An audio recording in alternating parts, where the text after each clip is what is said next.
The Franco-Turkish War, known as the Cilicia Campaign in France and is the southern front of the Turkish War of Independence in Turkey, was a series of conflicts fought between France and the Turkish Provisional Government from May 1920 to October 1921 in the aftermath of World War I. French interest in the region resulted from the Sykes-Picot Agreement and the subsequent French-Armenian Agreement that led to the establishment of Armenian forces under the French army, along with the other Allied powers. The French abandoned interest in Armenian population in favor of supporting Turkey as a buffer state from Bolshevik expansionism. Background: French interest in the Cukurova region was apparent from Napoleon's 1798–1801 campaign in Egypt and Syria and became more intense when French capitalists acquired Sultan Abdulhamid II's Merciamek farm as part payment of the Ottoman public debt. This large farm occupied a strip from the ports of Umuatalik and Karatas to the vicinity of Kozan and Imamoglu. Agreements: after the Armistice of Mudros, the French army had moved into Cukurova in accordance with the secret Sykes-Picot Agreement of 1916, which gave France control of Ottoman Syria and southern Anatolia, including the key strategic locations of the fertile plain of Cukurova, the ports of Mersin and Iskenderun, and the copper mines in Ergani. On the other hand, the fertile lands of Mesopotamia and the Vilayet of Mosul were priorities for the British. According to the agreement, the British would look after the cities of Antip, Marash and Urfa until the French arrived in the southern Anatolian regions allocated to them in the agreement. The French-Armenian Agreement, agreeing support of the nationalists of the Armenian National Liberation Movement by the Allies during World War I, was signed on 27 October 1916. French Foreign Minister Aristide Briand used it to obtain troops for French commitments. It was planned to establish the French-Armenian Legion under the command of General Edmond Allenby. Armenians fought in Palestine and Syria, and also in Cilicia after the Armistice of Mudros.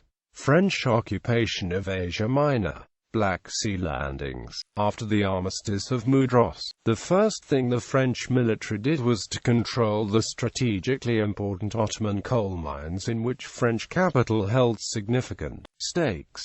The goal was both to take control of this energy source and to meet French military needs. It also prevented the distribution of coal in Anatolia, which could be used in activities to support insurgency. On 18 March 1919, two French gunboats brought troops to the Black Sea ports of Zonguldak and Karadeniz-Erogli to command the Ottoman coal mining region. Because of the resistance they faced during the one-year stay in the region, French troops began to withdraw from Karadeniz-Erogli on 8 June 1920.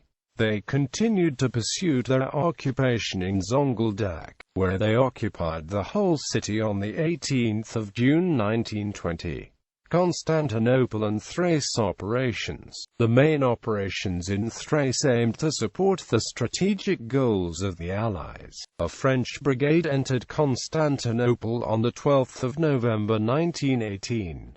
On 8 February 1919, French General Franchet Desperie, Commander-in-Chief of Allied occupation forces in the Ottoman Empire, arrived in Constantinople to coordinate the occupation government. The city of Bursa, a former Ottoman capital of central importance in northwest Anatolia, was also held by French forces for a brief period before the Great Summer Offensive of the Greek army in 1920, at which time that city fell to the Greeks. Cilicia Campaign. The first landing took place on 17 November 1918 at Mersin with roughly 15,000 men, mainly volunteers from the French-Armenian Legion, accompanied by 150 French officers. The first goals of that expeditionary force were to occupy ports and dismantle the Ottoman administration. On the 19th of November, Tarsus was occupied in order to secure the surroundings and prepare for the establishment of headquarters in Adana. After the occupation of Cilicia proper at the end of 1918, French troops occupied the Ottoman provinces of Antip,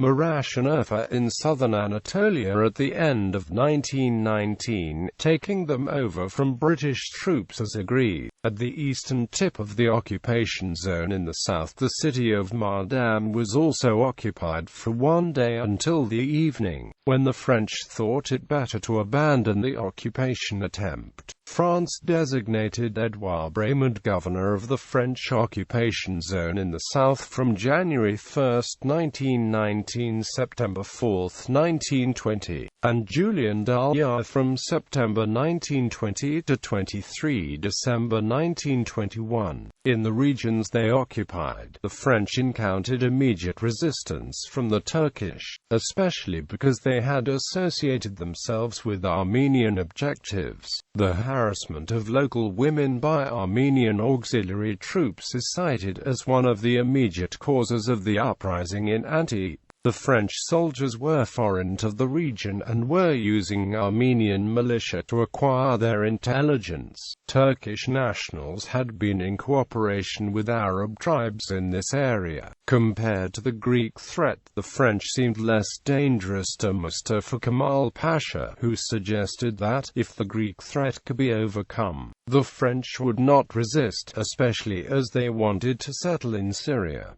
The resistance of the Turkish forces was a big surprise to France.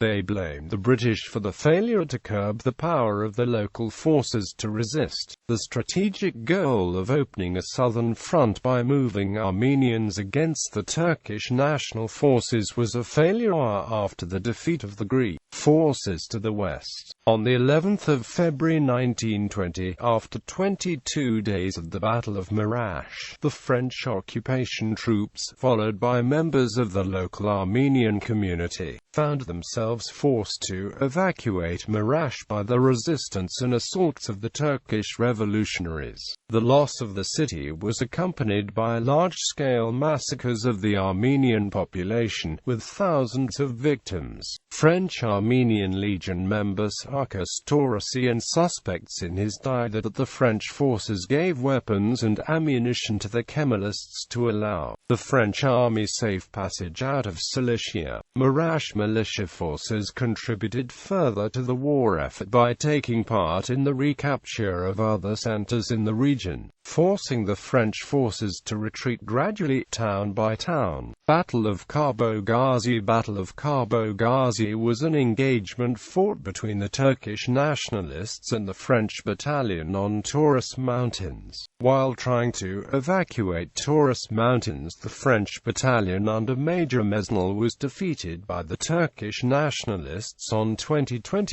May 1920. Cilicia Peace Treaty. The Cilicia Peace Treaty between France and the Turkish national movement was signed on 9 March 1921.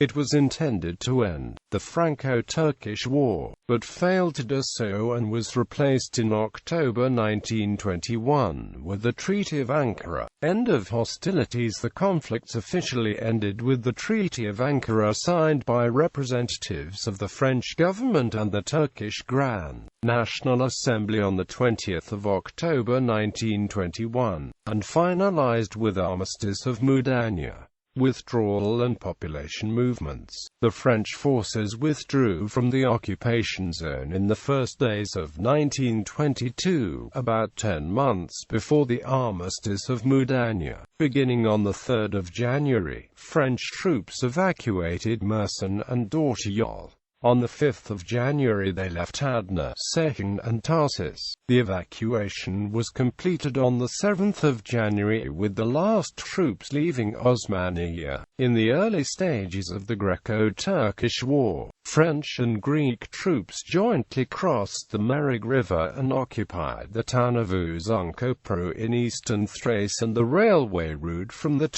station of Hadımköy near Çatalca on the outskirts of Constantinople. In September 1922, at the end of that war, during the Greek pullout after the advance of Turkish revolutionaries, French forces withdrew from the positions near the Dardanelles, but the British seemed prepared to hold their ground. The British government issued a request for military support from its colonies. This was refused, and the French, leaving the British on the Straits, signaled that the Allies were unwilling to intervene in aid of Greece.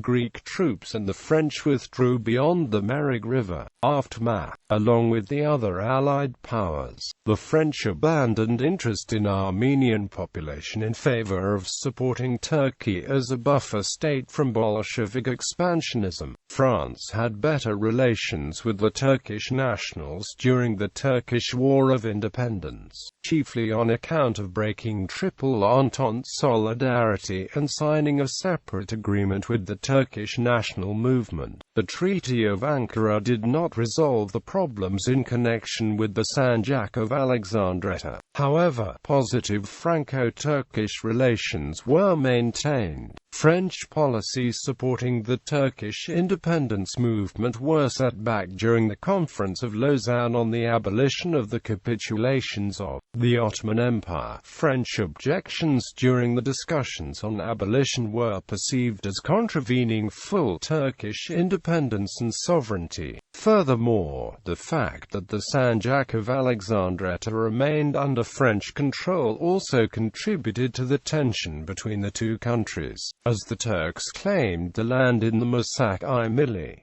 The positive attitude developed with the Treaty of Ankara remained friendly, if limited. The Ottoman debts were cleared by the Republic of Turkey in line with the Treaty of Lausanne.